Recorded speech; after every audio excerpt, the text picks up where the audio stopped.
अच्छे कर सकता है। तो कर्म करते समय गुण का और दोष का दर्शन करना बहुत आवश्यक है। कौन सा कर्म अच्छा है, कौन सा कर्म बुरा है। लेकिन दोष देखने की जब व्यक्ति के अंदर चतुरता आती है तो वो अपने आप को क्या समझता है, बड़ा श्रेष्ठ समझता है। इन लोगों को कुछ समझ में नहीं आता, मेरे को देखो समझ आया, यहाँ गलती करते अहंकार आता है।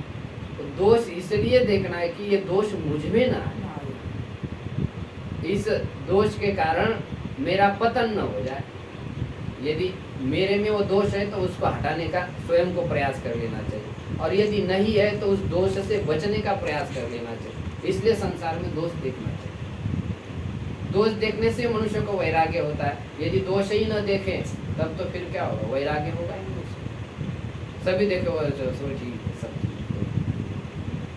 दोष किसी में दर्शन करता है तो वैराग्य व्यक्ति को कभी होगा। इसलिए वैराग्य के लिए दोष देखना चाहिए, न कि दूसरे को कहने के लिए। दोष तो जब विवेकी पुरुष होगा तो दोष दिखाई देगी, लेकिन उसकी वाच्यता वाणी से नहीं करनी चाहिए। गड़बड़ी इसी में हो जाती है, जब दोष दिखाई देगा तुरंत अरे तुम तो बड़े मूर्ख आदमी, अब ऐसा बोल दिया तो फिर तो हो गई, लंका कांड शुरू हो गया।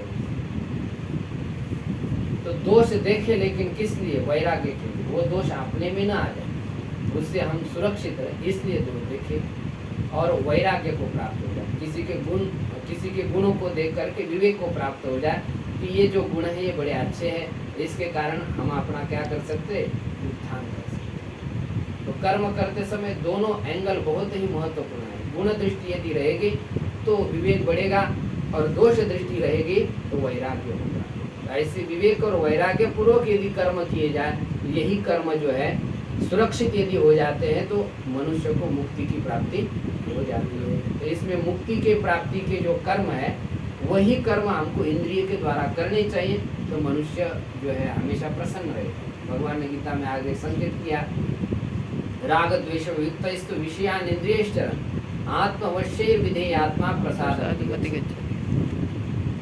संसार के भोग भोगने हैं, वे किस लिए, शरीर निर्वाह के लिए, न कि इंद्रिय के तृप्ति के लिए।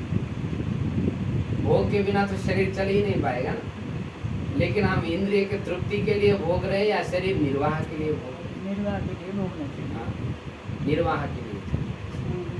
तो ऐसे निर्वाह के लिए यदि इंद्रियों के द्वारा विषयों का भोग किया जाता है तो अवश्य श्रेष्ठ कर्मों की क्या हो जाती है, रक्षा हो जाती है। अब वो श्रेष्ठ कर्म कौन सा है, उसका ही निश्चय जो है आगे 12वें श्लोक में कर रहे हैं, उसकी चर्चा कल के